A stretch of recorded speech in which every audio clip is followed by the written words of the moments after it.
Original at natural na suplemento. With MX3 Capsule Coffee and Tea. With MX3 it's for you and me. With MX3 dito ako believe. Mahalagang paalala, ang MX3 capsule ay hindi gamot at hindi dapat gamiting panggamot sa anumang uri ng sakit. MX3. Dito ako believe. This January 17 and 18, the skies of Clark will come alive.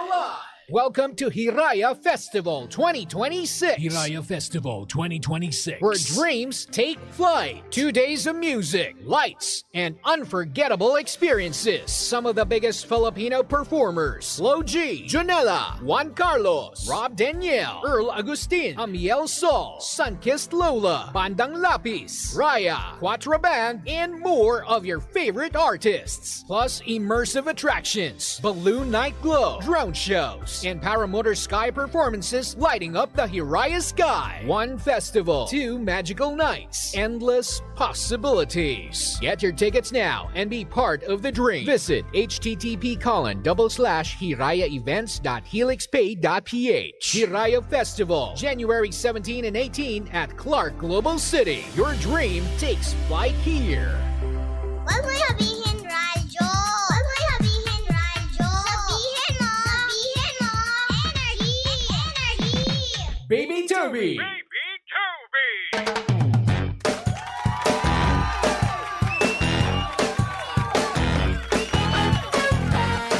106.7 Energy FM. Panggawag mo sabihin radyo. Sabihin mo energy. Oras sa buong kapuluan. Pangga-check your time. It's now 3:33 on the clock. Good afternoon, Luzon, Visayas at Mindanao, Metro and Mega Manila. And at syempre, good afternoon din sa mga pangga natin dyan kasalukuyang kumakain na ng kanilang mga merienda. Ang sarap nga naman, no? Ano bang kinakain mo ngayong merienda? Kumakain ka ba ngayon ng chichirya? Ay, naku, ang sarap. Para naman sa mga pangga natin dyan, no? Na hindi pa rin na kumakain ngayon, no? Pati ng lunch. Ay, naku, kumain na kayo. Naku, wala kasi nagagalit sa inyo, eh, di ba? Ganun kasi kapag single, no? Kapag ikaw ay hindi pa nakakain, hindi mo na naalala na mag-lunch, no? Ay, naku, wala. Okay lang, sige, kiber. Pero kapag ikaw naman ay may jowa, ay, naku, wala na. Magagalit na yun. Aminin nyo, magagalit na ang inyong mga jowa kapag hindi kayo kumakain ng lunch, di ba? And to quote her, no, or him, kapag hindi ka pa nagla-lunch, kapag hindi ka pa nag-i-eat, no, medyo pakonyo pa eh. Kaya naman, huy, kumain ka na ng oras na, no? At deserve mo rin naman talagang kumain. Kasi nga naman, alam ko naman, ngayon, karamihan sa mga pangga natin, back to office works na. Oo, isang araw, no, hindi na i-leave. Kaya ayun, back to office. Back to work pa mismo. Diba? Kaya naman, huy, wag puro trabaho, kain-kain din. Diba? At syempre, kamusta naman po ang inyong mga Pasko? Merry ba ang inyong Christmas? And at the same time, paldong-paldo ba? Yung tipong nagkaroon kayo ng 5 digits na napamaskuhan. Ay, nako, sana all 5 digits, no? Minimum 10K na napamaskuhan. Sana all. Yung iba nga dyan, walang napamaskuhan eh, no? At hindi nakapagpasko. Pero paldo pa rin naman pagdating sa sahod. Oh, yung iba kasi, no, may duty ng Pasko. Pero double pay naman, di ba? Yan na lang ang kanilang pinanghahawakan, yung double pay, di ba? Pero meron din naman tayo mga pangga dyan na sobrang hindi naging merry ang Pasko nila. Kasi nga naman, nahuli. Nahuling nanloloko. Ako, laganap ngayon sa Facebook, di ba? Yung video na kung saan nag-viral nga naman ngayon na nahuli o hindi naman kaya binisto, nagbigay ng regalo na may screenshot ng conversation. Kaya ayun, napasabi na lang ng one last hug. Ay, nako! Nakatawa, one last hug, no? Ikaw ba, pagbibigyan mo ba yung yung partner mo na nanloko sa'yo na nabisto mo ng one last hug? Meron nga nagva-viral na meme, no? Kasi meron din nag-viral kasi na video na kung saan road rage ang nangyari, no? Away sa kalsada bago magpasko. Yung isang lalaki na nasa likod ng isang lalaki, no, na nakikipag-away, biglang hinedlock. Tingin ko headlock na lang ibibigay kong hug doon Kapag ako niloko, di ba? Ay, nako. Kaya naman hello po sa mga pangga natin dyan, no? Na relate doon mismo sa nag-viral na video bago magpasko. Yung cheating video. Which leads me, no? Dito sa ating pag-uusapan ngayong araw ng Biyernes. Meron kasi akong nakita, no? Yung mga listahan ng mga application sa ating mga cellphone na kung saan ito yung ginagamit ng mga manloloko. O kaya naman, para sa mga pangga natin dyan na may partner, no? Na may mga jowa, boyfriend, girlfriend, no? Girl boy, bakla tomboy, butiki baboy. Lahat-lahat na. O ilista nyo na to, ha? Baka mamaya kasi, makita nyo, no, na meron palang gento ang inyong mga partner. Hay nako.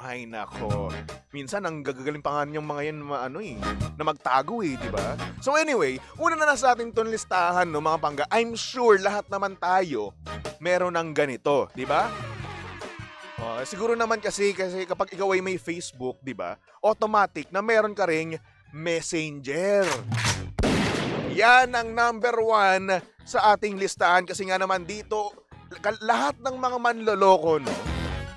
Halos ito ang ginagamit. Lahat ng mga nagtitrending, ito ang ginagamit. Facebook Messenger. Yung screenshot niya galing nga dito sa Facebook Messenger di ba? Aray ko.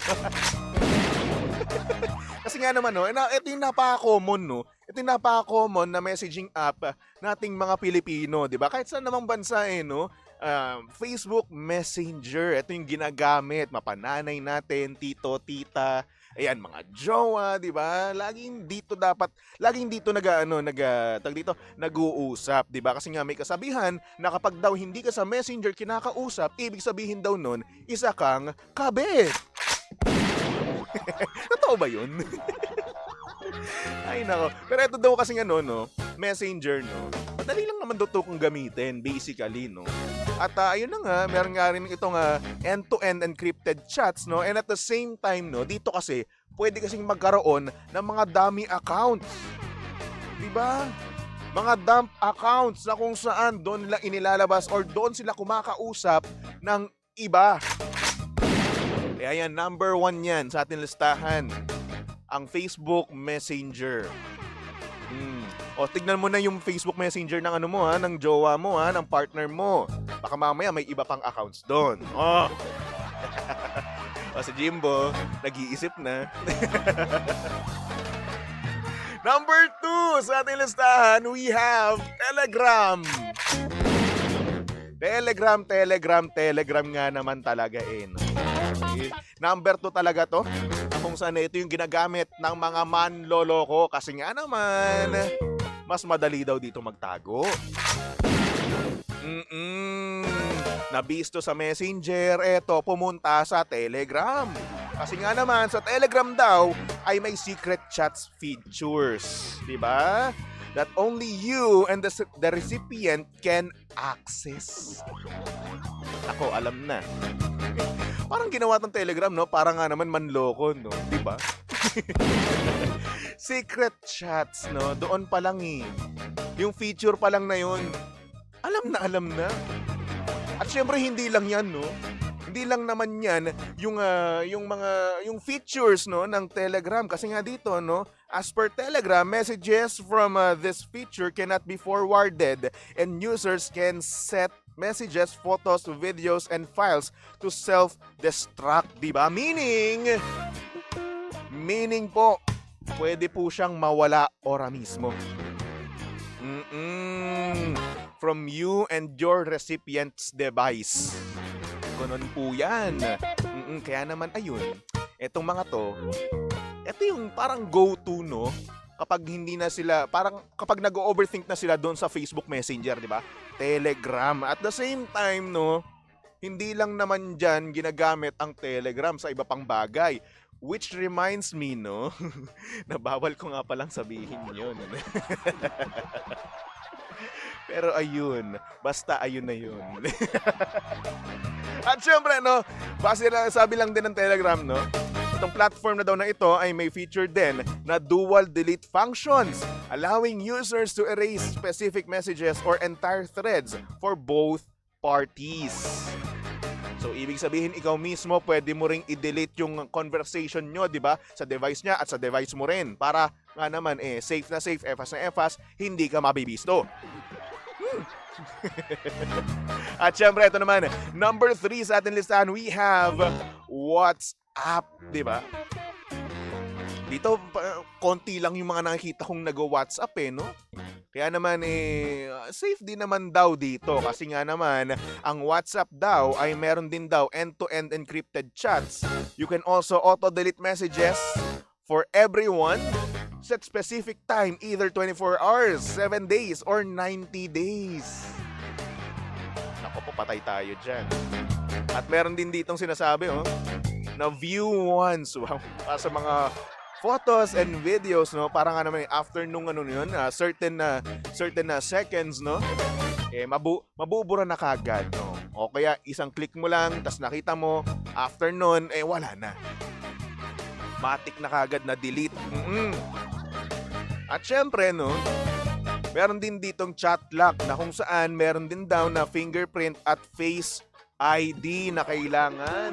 So kapag hindi ikaw at hindi thumb mo, no, or fingerprint mo yung ilalagay doon, no, ay nako, wala, hindi mabubuksan yun. At syempre ito, hindi mo mawawala syempre ang Instagram, di ba? Kaya nga nang sabi ko kanina, kapag hindi ka daw chinat-chat, no, kapag sa Instagram ka daw chinat-chat at hindi sa Messenger, automatic daw isa kang kabit. Patay tayo dyan. Kasi ito daw kasi yung ito daw dito daw nag-uumpisa yung micro-cheating, di ba? Kasi nga naman dito may story. Merong close friends na story, di ba? Na kung saan, minsan ang nangyayari or ang ginagawa, ikaw lang or yung tao lang na interesado siya, yun lang ang kabilang doon mismo sa close friends na yun. Doon na magsisimula yung flirting.